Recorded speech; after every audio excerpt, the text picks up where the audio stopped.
रेगिस्तान में एक चुड़ैल रहती थी और उस चुड़ैल के पास एक बहुत बड़ा ऊँट था। वह चुड़ैल अपने ऊँट को लेकर और पूरा रेगिस्तान का सैर करती थी। जब भी उसे भूख लगता था तो वह अपनी झोली से निकालकर और खाना खा लेती थी और अपने ऊँट को भी उसमें से खिला देती थी। वह चुड़ैल प्यार से अपने ऊँट का नाम भोला रखी थी और उसको भोला कहकर पुकारती थी। कभी भी रेगिस्तान में वह शाम का समय होता था तो वह चुड़ैल खुद एक पेड़ के ऊपर बैठ जाती थी और अपने भोला को नीचे बैठने के लिए बोल देती थी। एक दिन की बात है, सुबह का समय था और उसी रेगिस्तानी क्षेत्र में सीमा और रीमा का घर था।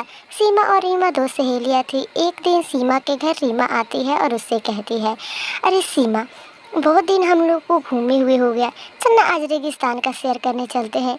फिर उसके बाद सीमा और रीमा दोनों रेगिस्तान की तरफ घूमने के लिए चल पड़ती हैं, क्योंकि उन लोगों का घर भी रेगिस्तानी क्षेत्र में ही था और उन लोगों के घर से वह रेगिस्तान बहुत ही पास में था। इसलिए वह दोनों जन रेगिस्तान में जाकर टहल रहे होते हैं। तभी उनके सामने जो होता है उसे देखकर उनकी आंखें खुली की खुली रह जाती है। वे दोनों देखती हैं कि उनके सामने एक चुड़ैल है और वह चुड़ैल एक ऊँट से बात कर रही है। तभी उसे चुड़ैल को देखकर सीमा और रीमा बहुत ज़्यादा डर जाती हैं और कहती हैं, अरे यहाँ से जान बचाकर भाग चल, वरना यह चुड़ैल है और हम लोगों को मार डालेगी। और छिपके से सीमा और रीमा वहाँ से वापस लौटकर और भागने लगती हैं। वे दोनों चुड़ैल को देखकर बहुत ज़्यादा घबरा गई थी।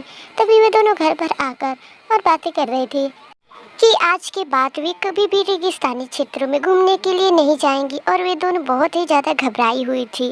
तभी उन लोगों के ऊपर सीमा की मम्मी का नज़र पड़ता है और उन लोगों को बातें करते हुए देख और उनके पास आती है कि ये दोनों क्या बातें कर रही हैं। और सीमा की मम्मी अपनी बेटी से पूछती है, अरे सीमा, तुम दोनों इतना घबराई हुई क्यों दिख रही हो? तुम दोनों तो रेगिस्तान का सह गई थी और इतना जल्दी कब चली आई? तभी सीमा और उसकी सहेली अपनी मम्मी से बताती है कि अरे मम्मी, रेगिस्तान में एक बहुत ही बड़ी चुड़ैल है, आज के बाद हम कभी नहीं जाएंगे वहाँ।